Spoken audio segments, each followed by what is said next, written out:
നമസ്കാരം. ചെനാബ് പാലത്തിലൂടെയുള്ള വന്ദേ ഭാരത് ട്രെയിനിൽ യാത്ര ചെയ്യാനെത്തുന്നവരുടെ തിരക്ക് പ്രതിദിനം വർദ്ധിക്കുകയാണ്. ഇതിനോടകം തന്നെ അടുത്ത 10 ദിവസത്തേക്കുള്ള ടിക്കറ്റുകൾ വിറ്റുപോയതായി അധികൃതർ അറിയിച്ചിട്ടുണ്ട്. വെയിറ്റിംഗ് ലിസ്റ്റിലുള്ളവരുടെ എണ്ണം നാൾക്കുനാൾ വർദ്ധിച്ചു വരുന്നതായാണ് റിപ്പോർട്ട് ചെയ്യുന്നത്. ലോകത്തെ തന്നെ ഏറ്റവും ഉയരം കൂടിയ റെയിൽ പാലത്തിലൂടെ യാത്ര ചെയ്യുവാനും എഞ്ചിനീയറിംഗ് വിസ്മയം ആസ്വദിക്കാനും ആളുകൾ തിരക്ക് കൂട്ടുന്നുവെന്നാണ് പുറത്തുവരുന്ന റിപ്പോർട്ടുകൾ.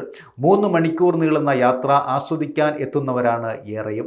ശക്തമായ മഴയുടെയും മഞ്ഞുവീഴ്ചയുടെയും പശ്ചാത്തലത്തിൽ ശ്രീനഗർ ജമ്മു ദേശീയപാതയായ NH-44 അടച്ചിട്ടിരുന്നു.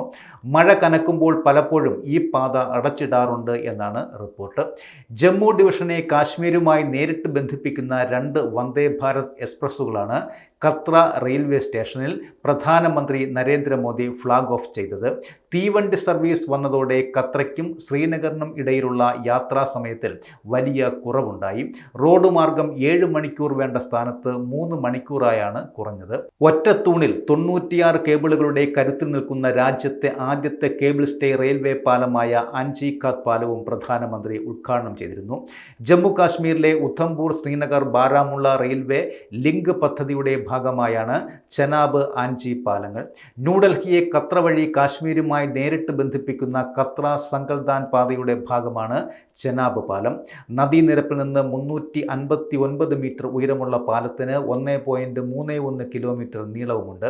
1486 കോടി രൂപയായിരുന്നു പാലത്തിൻ്റെ നിർമ്മാണ ചെലവ്. ലോകത്തെ ഉയരം കൂടിയ റെയിൽവേ ആർച്ച് പാലമാണിത്.